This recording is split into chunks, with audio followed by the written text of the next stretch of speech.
is now 9:30 on the dot. I know there's a few people still coming in, but there's a lot to cover today, so I'm going to kick off with some introductions right away.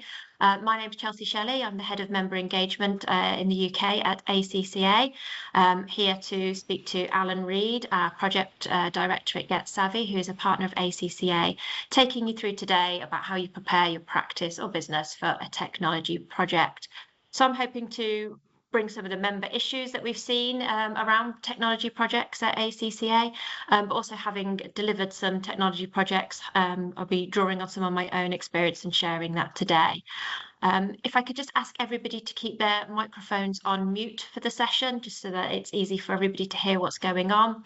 If you have any questions throughout today, if you pop them in the chats, and we'll be picking them up as we go along, and there'll be time at the end as well. We are recording today's session so that we can share it, and I just ask you not to use any AI note recording throughout the session. I'll pass over to Alan to give himself an introduction. Thanks, Alan. Thanks so much, Chelsea. Good morning, everybody, and welcome to our webinar on preparing your practice or business for a technology project. My name's Alan Reid, as Chelsea says, and I'm a director at GetSavi. I'm particularly delighted to be talking to ACCA members today, since it's amazing just how often finance people find themselves responsible for technology and change projects. It might be because projects can cost so much money, or maybe it was because in the old days, IT used to always fall under finance. But in your finance career, you are definitely going to find yourself in that exposed position of being expected to know all about technology and business change projects. So let's see what we can do today to help with that, so that you don't get shouted at and fired when you find yourself in that position. So let's crack on with the content. So as Chelsea said, we're sending you the recording, so please don't worry about scribbling and making notes. Just immerse yourself in the content. Please use the chat for any questions or technical issues that you might be having. Just drop it into the chat. We're having a Q&A session later, presuming we've got some time. And so if you're having problems in your own projects, or you're worrying what to do with your own project, please drop it in and we'll see what we can do to address that. The content for this training session is taken from our online self-paced course, which is called Managing Technology Change Projects for Business People. We've already priced that at a very entry level. We want as many people to take that as possible. So already a few £100, but actually delegates will receive an ACCA member discount. So look out for that after the webinar. Okay, so just essentially a little bit about what we've done with GetSavi. Let me just explain what GetSavi is all about. We exist to fill that gap where people in their own organizations are faced with a technology project and have to then deliver it to their business. And the problems that occur with that are often people focused and all sorts of difficulties around that. So we've created solutions for business people to solve that.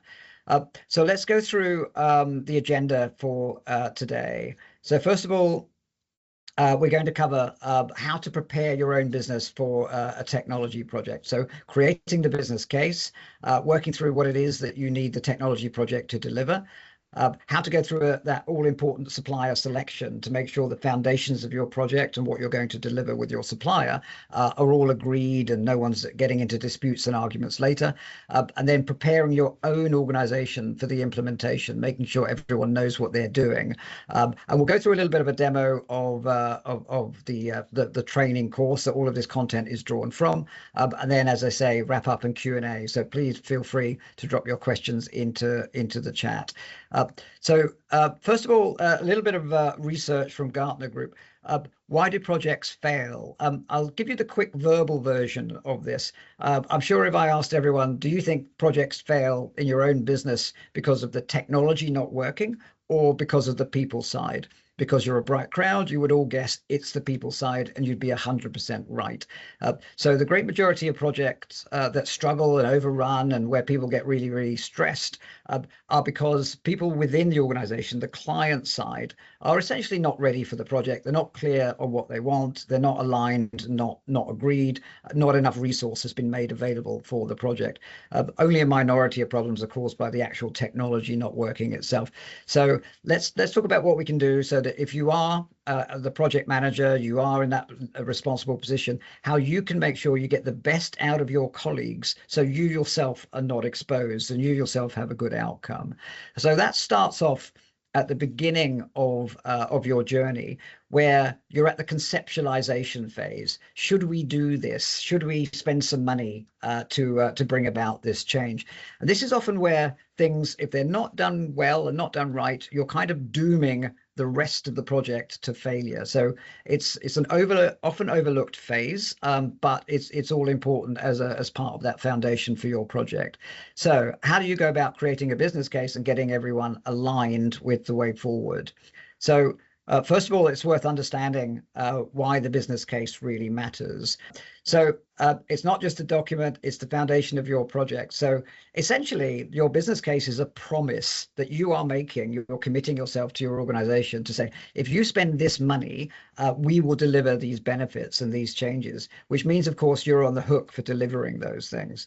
So essentially, what you then need to do is remember that the business case is all about the people side of your organization. How do you persuade people that this is the best use of the money? How do you persuade people to get agreement and alignment on the way forward so that they're not arguing later once your supplier is on board and you're supposed to be delivering the project?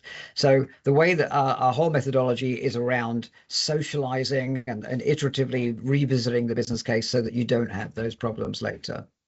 So the questions that your business case really needs to answer and to make sure you're on the right path is focusing on your organization's needs. What problems are we solving? What goals can we achieve by spending this money? And then breaking out the costs and comparing that cost to the internal and external resources you're also going to need on the project. Part of the things that we find make it easier to get a business case approved is when you're looking at the case to say, all right, show that you've considered other options, show that you've considered other ways of spending the money to achieve the same goals. It'll save you having to be sent back to the starting line to re-look at your homework for the business case. Show people what it would look like if it is approved. So this is how we're going to spend the money. This is how long the project is going to take. This is the resourcing that we would expect. And then here are the risks, and this is how we're going to address those risks on the business case itself. What we find is too many technology projects fail to deliver their objectives. So we're going to put this new accounting system, this new finance system in. It's going to be able to do all of these marvelous things, and then we'll have all of these better ways of running the business. So they fail to then deliver on that because they were lacking that foundation of the people side being agreed and aligned during the business case. Okay, so we'll send you this as part of the follow-up to the webinar. One of the things that is included in the course is a beautiful set of templates that you then get to then make yourself look great on your own projects. And one of those is a draft business case that already has all of the sections filled in, so that you can then just kind of change it to your own business case and go from there.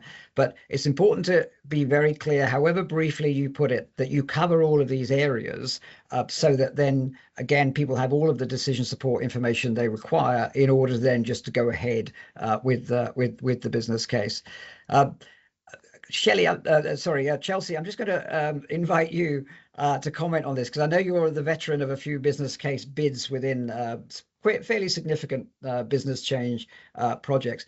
But essentially, what we find over and over for most organizations is that people forget to bear their audience in mind when they're creating a business case, and they forget to tie it to the business needs and the business benefits. Could I just bring you in to comment, please, on your own experience when it comes to getting a business case approved and then to go ahead into the main project? Of course, Alan. I think the key point you made there was So often when you're writing a business case, it is for the person who holds the purse strings, who can control that funding. It's maybe for somebody more senior. They are not necessarily interested in the minutiae of what the project is going to do in great detail. They are focused on the broad outcomes, the impact that it can have for the business. So I always say, if it can create efficiencies, save you money, or make people happier, then they're going to be more likely to sign that off. So try, and when you're breaking down into what you're going to deliver, try and break it down into one of those three areas, that this is about efficiencies, this is about saving some money, or this is about making people happier within the business, because that's what they're interested in. They're not necessarily interested in, it's going to make process A do this in this way when it used to do it in this way. So I'd say keep it quite broad when you're writing for that more senior audience, or that financial audience, and always focus on the outcomes. You're not necessarily talking them through the journey in the business case. You're talking them to, this is the end point. There's all sorts of other documents you're going to write that's going to go through that journey and planning process. So it's the end point that you're focusing on with the business case.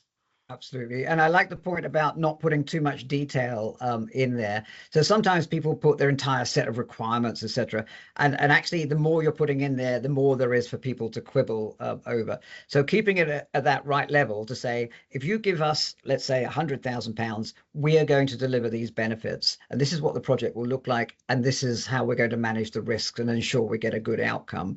And keeping it at that level, we found to be the most successful.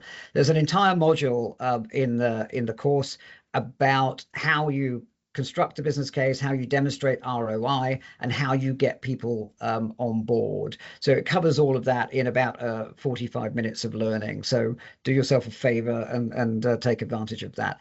Okay. So Alan, can I just come in with one extra point? Yes, please. Just one thing that may be useful to include in a business case is also the cost of not doing something. So it's really easy to sell the benefits of a project, but a small section in there that says, and if we don't do this project, these are the risks, this will happen. That can always be quite powerful too. No, you're 100% right. And we call that the negative business case, by the way. So if we don't do this, then that's not free either. It's actually can be more expensive not to do this project than to do this project. Or here are the risk outcomes of not doing this. So I agree completely. It's about making that case that this is the best use of the organization's money. And that's a really important addition to that. Great. Okay, so now we're at that point where, let's say you're the project manager, or you're the person responsible for this project. You're in that scary position where the organization has said, all right, you're claiming we'll get all of these benefits if we give you £100,000 or whatever the sum of money is. Go on and prove it. We're going to call your bluff and give you approve your business case and let you get on with the project. So the first thing you then need to do is, of course, define what it is that you want. So that you're very clear about that as a part of the foundation. So we call that a needs assessment, sometimes called a requirements gathering. It's an absolutely vital part before you start engaging with suppliers to then get the technology selected. So here we are. You now need to deliver on all of these wild promises you've made in the business case of all the benefits that are going to come out of this. You then need to get on to defining what it is that you need. If you don't define what you need properly, then no one can give it to you properly. So bearing in mind with this, I'm going to go quite quickly through this. Your needs assessment or requirements gathering is one process, but you've got two audiences. The first audience is, of course, your colleagues, and making sure that you're getting clarity from them about what their business processes are in a given area, what they need to be able to have support from systems to do. But the other audience is, of course, your suppliers. So you're going through the process, and you're going to create two outputs from it, and they're both going to then help define how the rest of the project will be run. Any significant gaps can cause lots of disputes later, can cost overruns in budget and time, and of course be difficult and embarrassing for everybody. So it's really important to pay proper attention to this phase. One thing that's often neglected as part of the needs assessment is the reality. It's the first time you're going to your colleagues throughout the organization and saying, I need your time. I need you to put in some effort into this, and I need you to be clear about what you need. And very often people will resist that. They'll say, "Oh, I'm sure you know what you're doing. Just get on with it." And then, of course, the problems all come later when they say, "I'm not getting what I want." So treating this part of the project as an engagement exercise, a way to try and enthuse people about the benefits that are going to come from the project, we find pays huge dividends later on the actual project. Chelsea, I know you've had a lot of needs assessment projects in organizations where, let's say, the enthusiasm level was mixed. There was a mixed appetite for change. So here we've just got some tips where we say really important concrete things. Don't base your needs on your old system. Don't say, "Oh, we need a slightly shinier version of what we're using right now." Quite often we say completely ignore the old system. Don't look at it at all, because it's all about your modern business requirements. We then have to focus on getting people on board by saying, "This is why it's going to make a difference to you. This is why your teams will benefit," and so on. And there's a whole module around this about getting it at the right level. Don't spend all of your time listing every field you need to store and so on. It's about your ambitions and what your business processes need to support. So could I just get your thoughts and comments in the real world on how you found it best to get your colleagues to support the needs assessment or requirements gathering process? Well, first of all, nobody likes finding out about a project once it's already happening to them. So this stage is so important because it's that opportunity to let people know you're thinking about something that's happening. You're getting them involved at the very beginning. They feel like they're having input into it. And really, it's a benefit sales task, isn't it? If you're experiencing a problem within the business that you're trying to solve, your colleagues have no doubt been experiencing that same problem. And so it's a case of saying to them, we all know that we have this shared issue. We have this shared need for, we need to improve the way we look at our contract software or our billing software. It's something we all struggle with. What are those issues? What are the problems with it? And make it that collective task so that you're gathering all those requirements and really focus it on the solutions that you want to get to. But the earlier you can get people involved, the easier it is as you go throughout the whole project deployment. Absolutely. And as part of the course as well, we have one of the templates is a requirements gathering template that helps you document and prioritize in a very transparent and easy to manage way. Okay, so and then let's go on to the topic of the vendor selection process. So at this stage, what's happened is, of course, you've been told you can go ahead and spend money on your project. You've done the requirements gathering needs assessment within your own organization. So now you need to go ahead and find your right ideal technology partner. But not only find them, you need to create a relationship with them where there's transparency. Everyone knows what they're doing. No one's saying, "I thought you were doing that," or "that costs extra." So how do we go about doing that? So first of all, let's look at what you're up against in terms of that process. First of all, particularly in the fintech area and anything to do with finance, the marketplace is incredibly crowded. There are literally hundreds of solutions for pretty much everything that you want to do. Everyone's always saying they're the ideal partner for you. You've got salespeople crawling up your leg. Then, of course, different solutions are described in different ways. Every vendor has their own language and way of presenting it. In addition to that, how do you start the evaluation process? In a way, if you start your search for your partner through a Google search, you're already at a bit of a disadvantage. How do you compare apples and apples across vastly different vendors?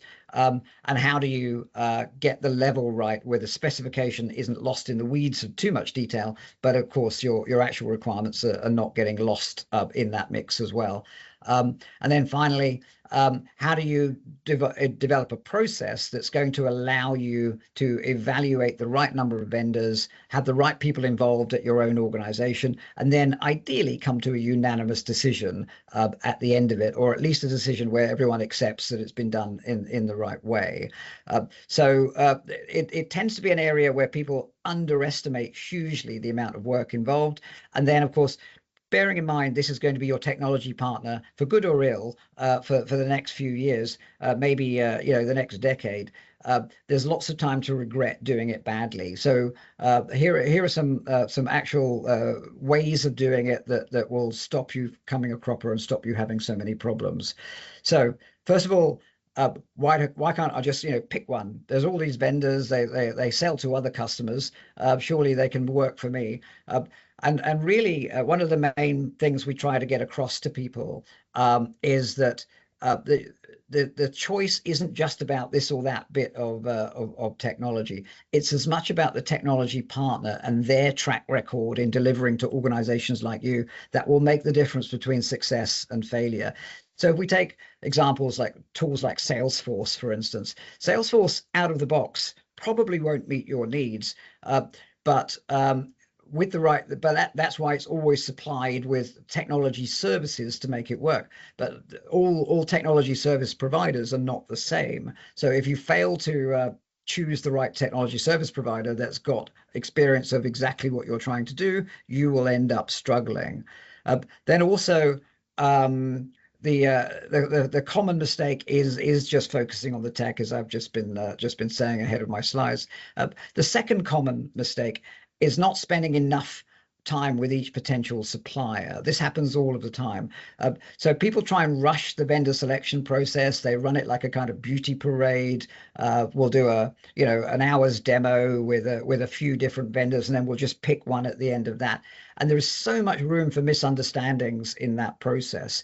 Bearing in mind, you're trying to bring together two complicated things: your own organization and needs, and each supplier who is complicated in what they're good at and what they're bad at. So in order to evaluate all of those things, you really have to put in sufficient time, and we'll talk about how much time in a second. So really, one of the main takeaways is treating your vendor selection process as a proper project with proper resourcing, and it's going to take a proper amount of teamwork, and people need to be really clear about it and treat it as a big part of your whole project, and not just something that you have to get through in order to get to the main project. This is the project. So how do you go about picking your potential supplier? So first of all, you're creating a shortlist based on established criteria. On that first one of the main things that we say matters is track record. It's not actually the technology. It's not the difference between Salesforce and Dynamics or whatever it might be. It's actually the track record of that vendor and in delivering to projects pretty much exactly like yours. Then, of course, checking the functional fit after that. Can they do everything that you need? Do they have a strong digital skill set if you're doing things online, or is it purely back office? So evaluate their experience in addressing pretty much exactly your project with others. And then, of course, looking closely at how they approach their projects. What's their project methodology? How much time do they need from you? And whatever your business sector is, you might be in insurance, your employer or your practice might be focused on banking, or it might be in 100 different areas. It's making sure that your supplier is committed to that sector and has experience and can add value to the type of business and the type of sector that you're in. So what too many organizations do now on a vendor selection process is, I'll just put it all on the screen. I'll do the quick verbal version. So essentially, they create a quick checklist of requirements, a big feature dump, often based on their old systems. They issue that to an exhausting list of potential suppliers. So now you're dealing with 30, 40 salespeople who are all over you, all claiming that they're the best ones. They run a kind of arm's length process saying, if you talk to us, if you talk to any of our staff, you're fired. So it all comes down to one demo and one ITT response or tender response where everyone says, yes, I can do everything. Then there's a kind of rush to pick one. That whole process is exhausting. You're dealing with too many people. And then you can't, differentiate them easily. So you pick one out of exhaustion, rush to contracts, and then the reality comes out in the early stages of the project where the vendor is saying, no, we're not doing that. No, that costs extra. No, that's really not something that we do. And then, of course, you're in that embarrassing position of having to go and explain to your board that you need more money or that something's gone horribly wrong on the selection process. So let's make sure you avoid all of that. So there's a whole series of steps as part of the vendor selection process that we find, however detailed on, if you're running a really small selection process or a larger one, you can scale it up and down, but you must do these steps. So first of all, getting agreement and alignment on what it is that you want out of this system and your organization, and making sure your colleagues signed off on that, making sure your management team has signed off on that. Choosing potential suppliers. Don't just issue the tender to the world. Talk to other organizations like yourselves. Do some work looking at vendors and their track record. Most vendors will have case studies on their website. Look to see that they have organizations that are like you, and only include those that you're not going to be wasting your time on. And then focus your selection process essentially on making sure that you've got enough time to evaluate every supplier in detail. We tend to find that in order to evaluate a supplier properly, you'll probably need something like 3 meetings with them. One is to assess your compatibility. We call it a chemistry meeting. Make sure they understand your goals and your strategy. Then there's a look at the technology and going through in a properly detailed way with scenarios and your actual requirements. And then, of course, the things like the project approach, what time is required out of you and your colleagues, how to make sure you get the best outcomes from it. There's a whole series of things like reference checks and governance checks that should be done as part of making the decision, not done later once you've made the decision and then you find out that their contracts are unfair or that their references are not as good as you hoped. So doing all of that multiply for people during the selection process so that you can compare all of those elements as well. And then there's a whole process of trying to get your colleagues on board and making sure that everyone agrees with the right decision. So what I'd like to do there, Chelsea, just before I move on, could I just invite you to talk about your own experience of the selection process, maybe in particular where it can go wrong or where it can struggle? Could I get your comments? Yeah, definitely. I think, first of all, the point you made at the very beginning about not sending out that tender document to absolutely everyone helps, because then you get 100 tenders back and it's overwhelming, and people who are tendering for your project are always going to tell you they can meet your needs. So do a little bit of homework over, making sure you're sending that document out to the right people in the first place. Absolutely arrange reference calls. They're so important, and any potential supplier should be very happy to provide you with other people they've worked with that can give them a reference. And really ask some probing questions, not just about whether the project was successful, did the technology work, but what was that supplier like to work with? How responsive were they if things went wrong? Could you hold them accountable? Were there charges every time something went wrong to fix it, or is that included? So be very clear about what kind of people that you are getting into business with, because this is potentially a long-term relationship, and it's much about the people within that company as it is about the technology. Absolutely. And just a reminder for everybody, please do drop your own questions into the chat. If you're the one who's been lumbered with the project, you didn't duck out of the way fast enough, and your CEO has pointed to you and said, you're responsible for replacing our customer management system, finance management system, website, whatever it is. And then you can vent and share with any colleagues on that. So what I'm going to do is, as I say, the ACCA have negotiated a new member benefit, which is discounted access to the course, technology change projects for business people. So let me just do a quick run through of how people tend to experience the course. So what I'll do is I'll just go through, and it'll take a second or two to load, and then we should start seeing the main landing page for the course. Chelsea, could you let me know when that's available to everybody? I can see that, Alan. All right, great. So what I'll do is, so you go to the web page, and essentially you've got your own self-paced, self-timed learning. It's all AI driven and personal for you. So let me just log in. And I'll just go through the login process.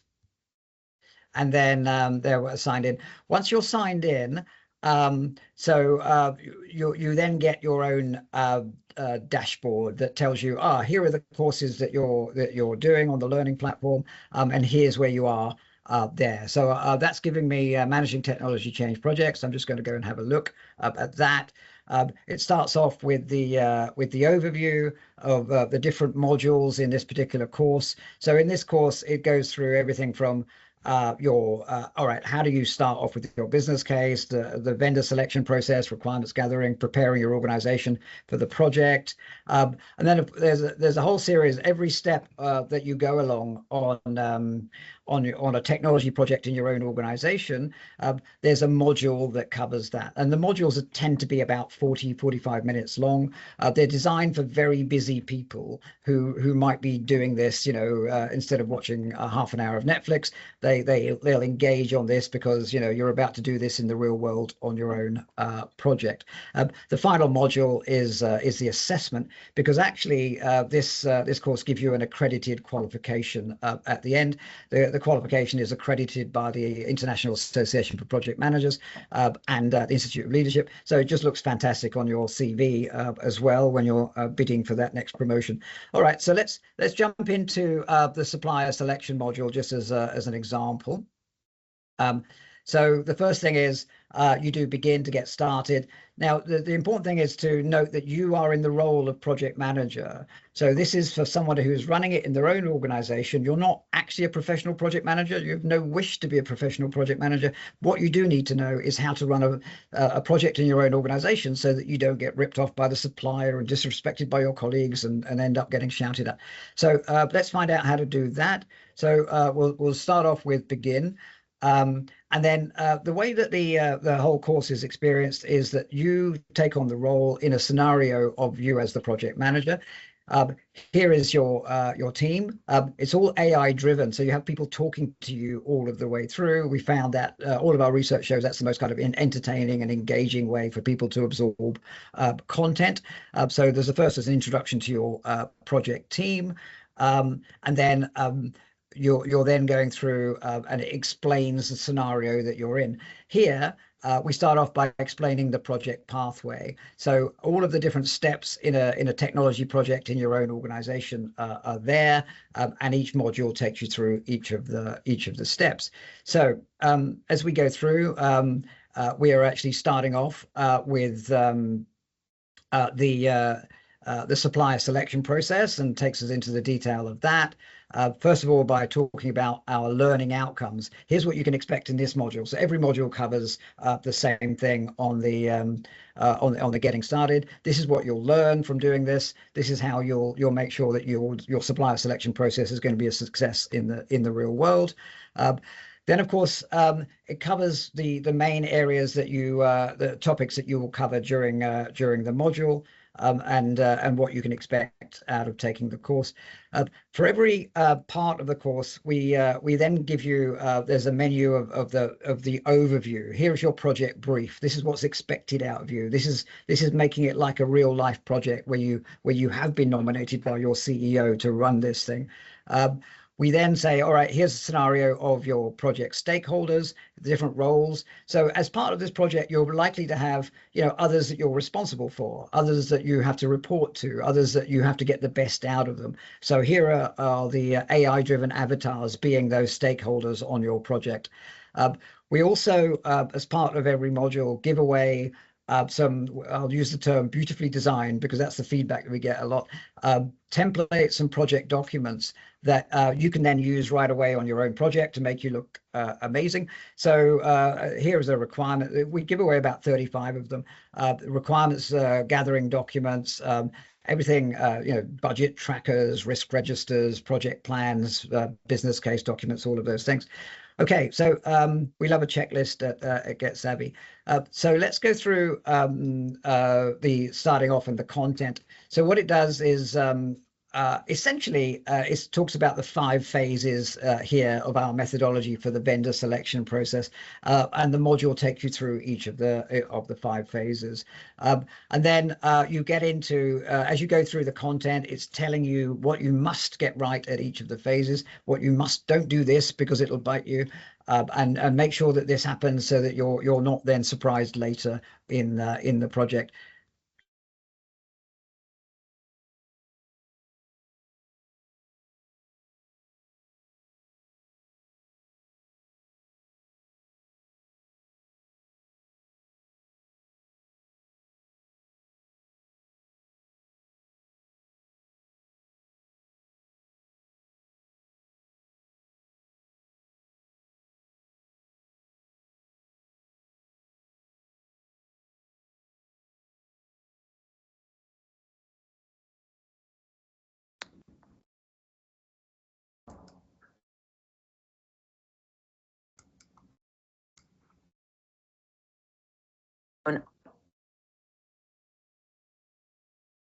And then, of course, as you go through, what it's doing is it's showing you the content and then allowing you to interact with the content. We do as much as possible in a scenario-based way. So it feels like you as the project manager are in your real world situation. How do you get the best out of it? So for instance, this scenario is your selection team are log jammed. You know, they can't agree on a supplier.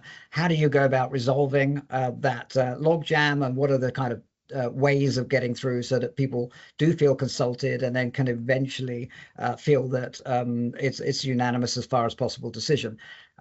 So then, of course, what we're also doing, as well as making sure that people enjoy the content and really understand the content, every part of the course has a check your understanding. So quizzes, interactions where you can interact with the content so that you're showing that it is really sunk in and you've got the benefit out of it. So for instance, that's done quite often on yes/no examples. So if I just pick the examples here and submit, unfortunately, I haven't got that one wrong. I haven't got that one right. So it's telling me what I can do about that, gives you diagnostic feedback, and then will give you typically the right answer once you've got the answer wrong, so that you're learning from that. So that's in red. Question 1's in red. Let me go to question 2. This one is a drag and drop example. So if I just quickly drag and drop all of those and then submit that. Whoops, I've got it wrong again. So I can try all of those things. And then I can zip through the other questions and submit on that. So multi-choice in that example, and then carry on and just making sure that I've got the best out of every module. So this one is a scenario, and I can choose what I would do in this scenario based on the course learning. And in this case, I've got it correct. Hey. So once I've got through all of that, I can see those are green and red where I've got them right and wrong. So overall, I didn't pass on this case, but I can go through and take the questions again, or I can just continue through the content. So at the end of every module, I've got my checklist to ensure that I've completed all of the necessary activities. I've downloaded my documents, I've got my templates, etc. from the module, and I'm then ready to carry on. What we then do is at the end, I'm back to my dashboard so I can see my progress and so on, and I can retake any modules. Quite often what we find is that people will take the modules again as they're doing that bit of the real world project. So they might binge consume all of the modules, and then when they're really running their vendor selection process or really running their implementation or their testing process, they'll go back to the module to see what they saw again, and make sure they've got the templates and make sure they know everything they need.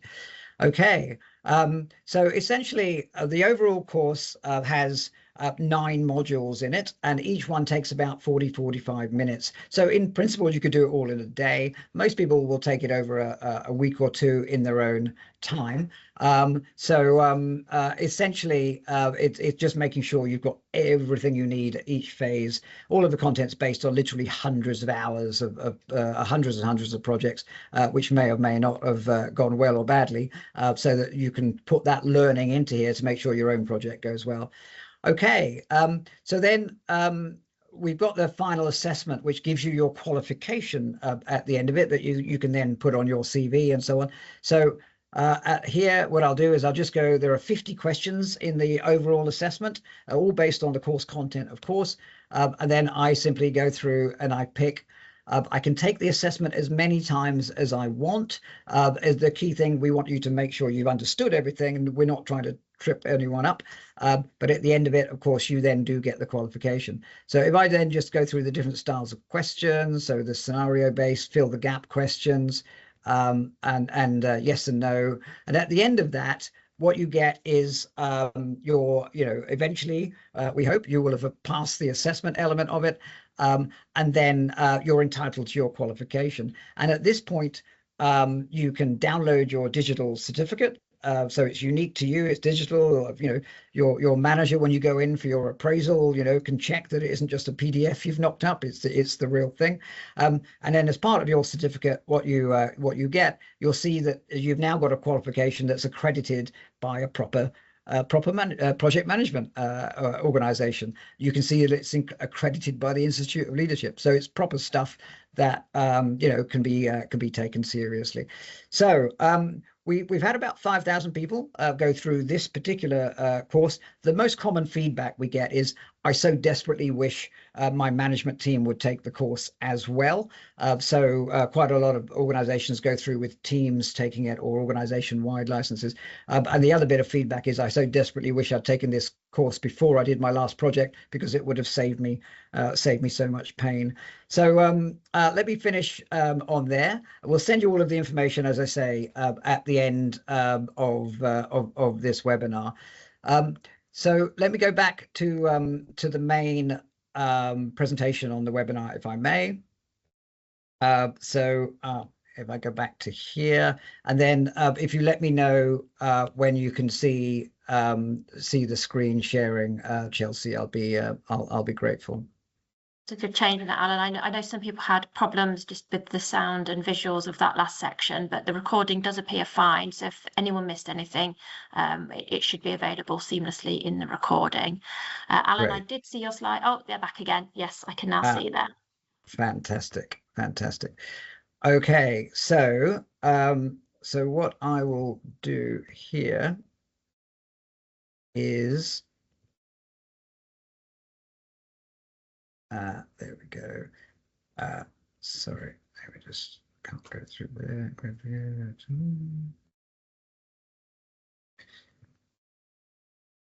So what I'll do, sorry, I'll just come out of sharing and go to the right slide rather than paste through.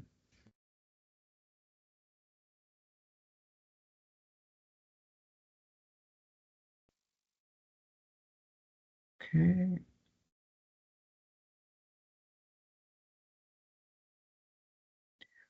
Okay, Chelsea, that's showing okay? Supplier selection process, yes. Fantastic. Okay, so what we'll then do from here is I'd like to talk about preparing for your implementation as part of your project. So what happens very often is that people think that, okay, I've chosen my supplier. They will do everything. I don't need to do anything, and I'll just kind of sit there waiting to be told what to do.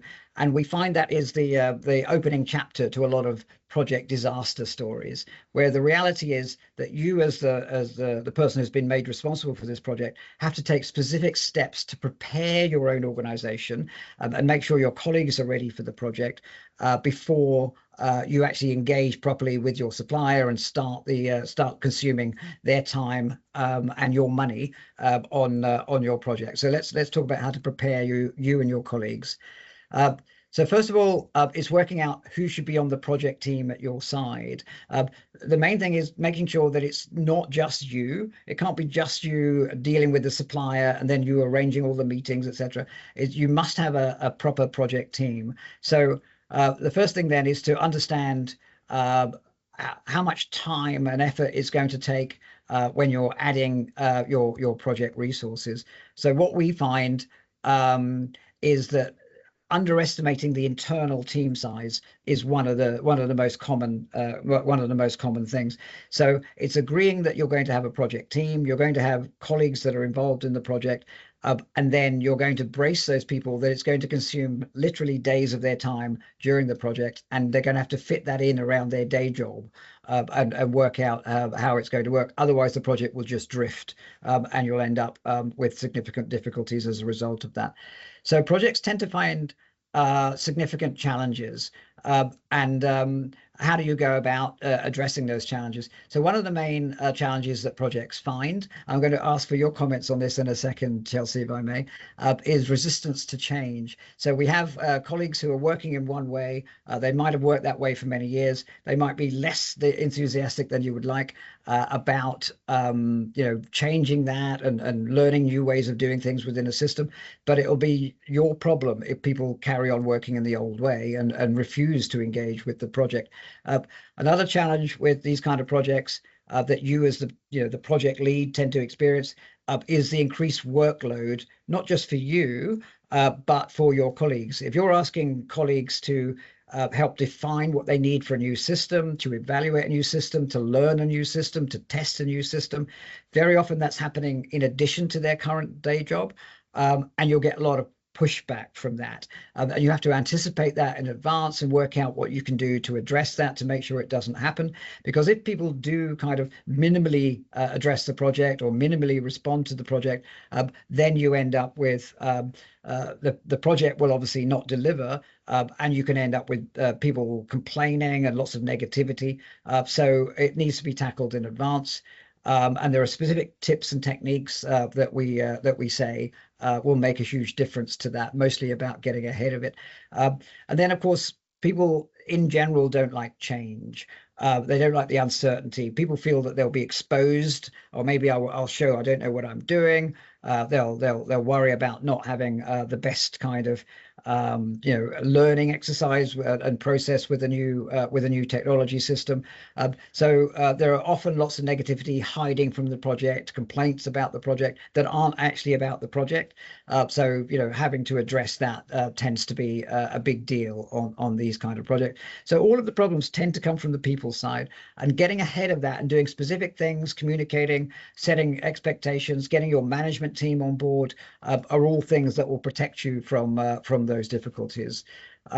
So the key thing is that without recognizing this and addressing it in advance and putting steps all the way through your project to address these challenges, then you're going to find that it ends up costing time and money, because if your colleagues aren't invested in the project and putting the time in to define what they want and accept it and sign it off and all of those things, then you end up with the project overrunning. You end up or delivering something that isn't what people want. They will inevitably blame you, despite the fact that they've ignored you for the last whatever number of months, and you end up with a poor outcome from the project, low user adoption, people working outside the system, all of those kind of challenges.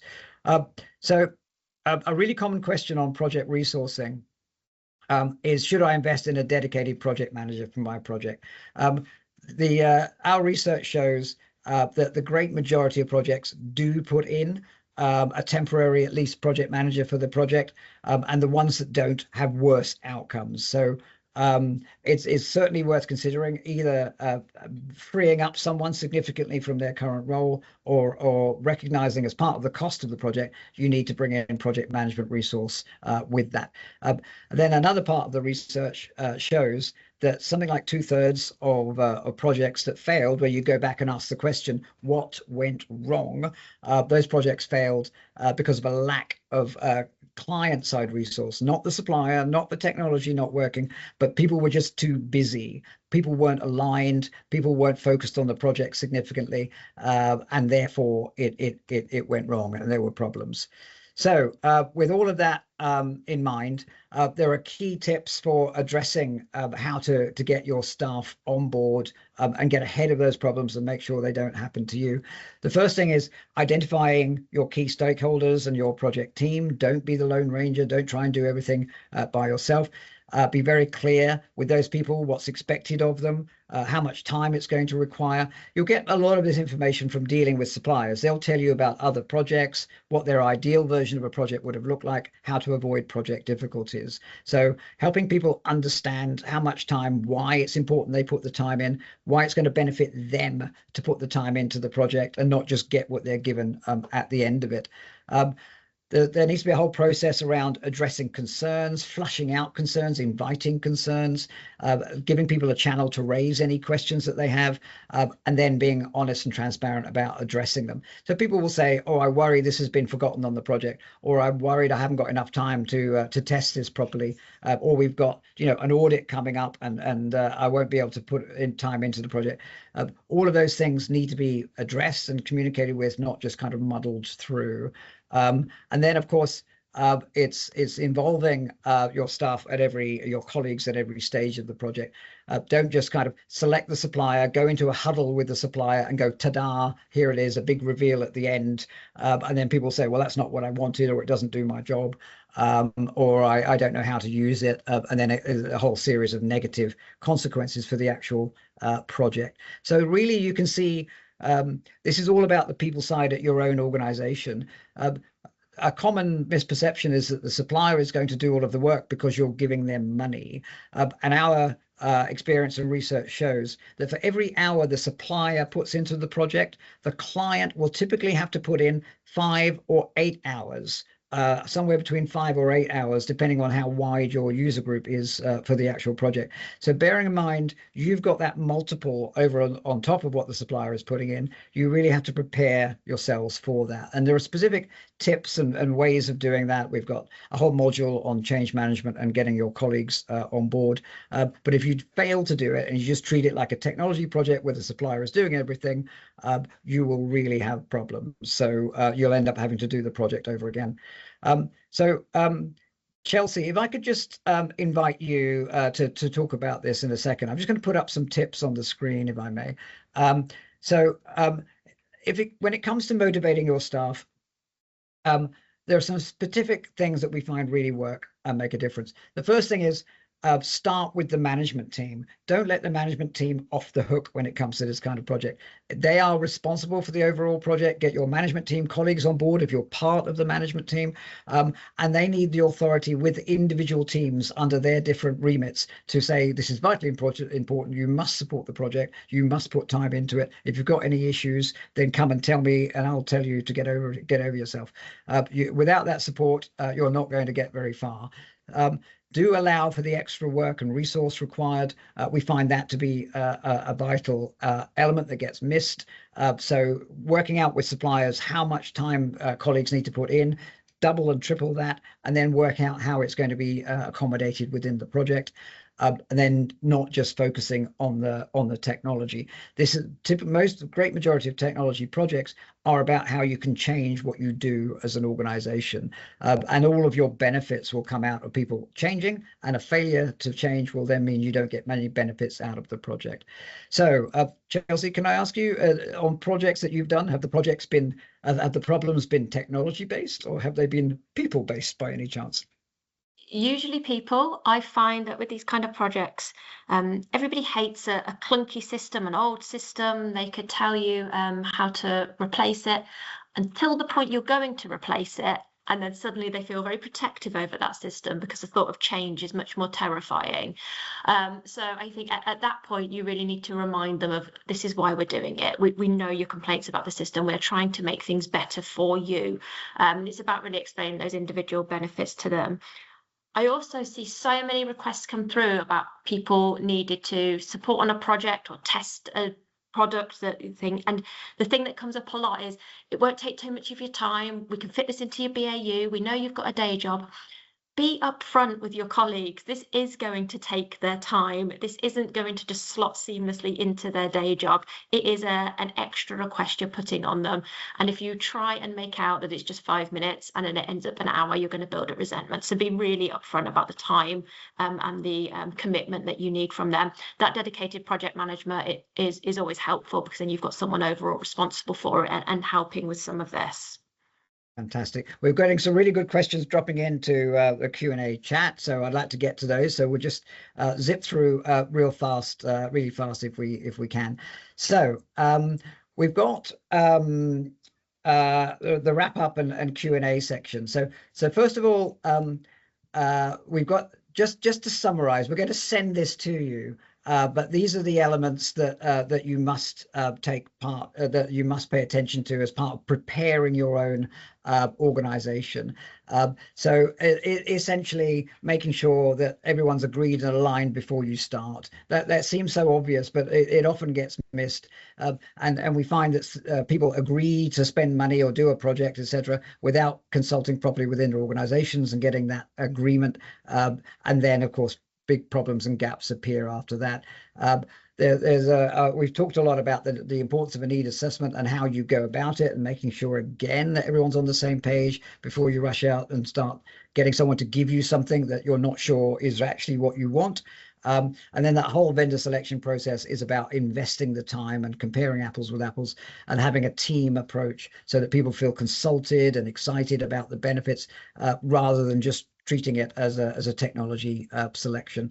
And then the implementation prep, as Chelsea's just said, be upfront with people about how much time it's going to take. If people don't have the time, you're really going to struggle. So let's have that conversation before you've got a supplier who's already spending your money and trying to deliver a project to you when you're just not there to be delivered to, essentially. Chelsea, before we get to the Q&A, let me just do some quick fire questions for you. I hope you, I don't know if you've got your post-it notes ready. Does it, Alan? Yes. I'm the chicken.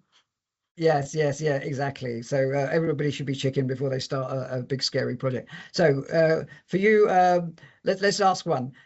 So thinking of your last tech project, would you have done things differently? Yes. I think anyone who says, I did it, I do everything the same because it went absolutely perfect, I'm very envious of. I don't think I've ever met anybody who's said those things. So of course there's things you do differently. I think it's going in maybe with lower expectations. So often when you have a project, you are wanting to solve several problems. And I think you can sometimes go into these things thinking this going to implement this tech and all problems will be solved. And often because you're looking through your processes in detail, you're working with a supplier who's an expert, you discover problems you never knew you existed. So the scope of things can change, your priorities can shift, and hopefully that's all for the better once you get to the end of the project. But I think going in with a very set idea of where you think you're going to get to can be dangerous because things are just so unwieldy with these large-scale projects and can change. So I'd say be very open-minded and really listen, because the suppliers that you're working with really are experts, and so they're going to bring things to your attention that you never even realized were issues or solutions. So definitely be open to those and be open to changing things if you need to. Fantastic. And just because we're running out of time, what I'm going to suggest is just literally, let's do a yes or no on the remaining ones. Would you have spent more time preparing? That's a solid yes. Absolutely. Absolutely. Always. You can't spend too much time preparing. Everyone always skips that. Did you have a business case? Yes, we did. We ticked that box. Great. Was it difficult getting it signed off? I'm going to say yes. I'm trying not to talk too much. Not massively, but it didn't get signed off first time. It was about, that attention to detail is important. Really? So taking your driving test multiple times to eventually getting there. Okay. Did you use an external project manager? No, not external, but we did pull somebody from within the organisation who was able to position themselves. So I suppose it's a mixture. We did have someone with the expertise that came away from their day job. And a dedicated project manager, that's the key thing. And then did you prepare your staff for the extra work that will be required on the project? Yes, but you could never do too much there. Yeah, absolutely. And then did you have any issues with blockers or lack of enthusiasm, moaners and wreckers on your project? Yes, and we probably could have guessed who they would have been beforehand, and we paid them extra special attention. Yes, exactly. Great. your colleagues had access to the course Managing Technology Change Projects for Business People. It's a bit of a leading question here, but did it help with the kind of communication and enthusiasm level? Definitely did, and just that checklist is so important, because it's just, you know, that quick reference of what have I forgotten. Marvelous. Okay, so let me just tackle one Q&A question that we've got. I've got maybe one or two that we've got time for. I've got one question here. It's a slightly sad question. So somebody's asking, my management team don't seem to be interested in the project after giving it to me. So I've got some thoughts on that. Chelsea, do you want to say anything on that one? No, I'll let you kick off with that, Alan. So I would, the key thing here is that unfortunately this can happen. The key thing here is to go back to the management team in a very ordered way, and say, look, here are the benefits that the project is intended to deliver. It really does need management team support in order to do that. I'm not anybody's boss. I can't compel people to do things. So here is the role of the management team in this. Can I please ask that you attend this meeting? Can I please ask that you send out this communication for people? Can I please ask that you lend me your authority for the project? Because otherwise the project is really going to struggle. And tying it back to the organizational benefits, I've found to be the most important way of trying to get the management team on board.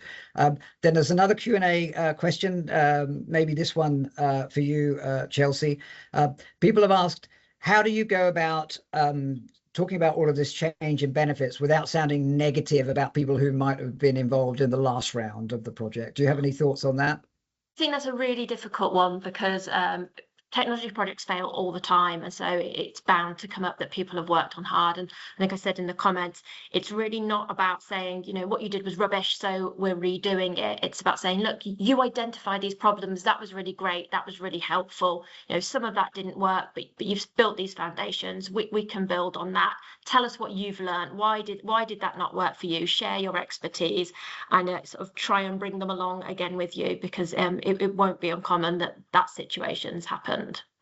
Absolutely. Fantastic. All right. Well, we're just coming up to out of time. So I'll just wrap up. So thank you very much to everyone for attending.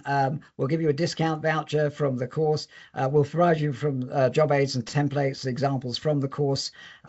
We'll invite you to join our GetSavi community. This is where people write to each other and vent about problems that they're having. And why people aren't responding well to the project, and so on, and it's just a place to share. Then we'll also invite you to the next ACCA webinar we're running, which is on February 25th.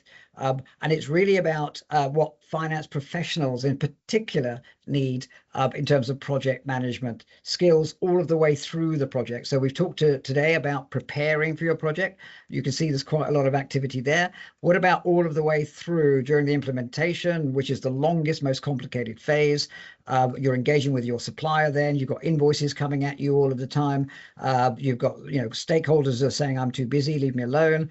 And then you've got, oh, this is extra, that costs extra. How are we going to manage and get the best out of all of that? So we're covering all of that on our next webinar on the 25th. So with that, I'd just like to say thank you very much to Chelsea and the team for inviting us to talk to you today. And thanks for your time, everybody. So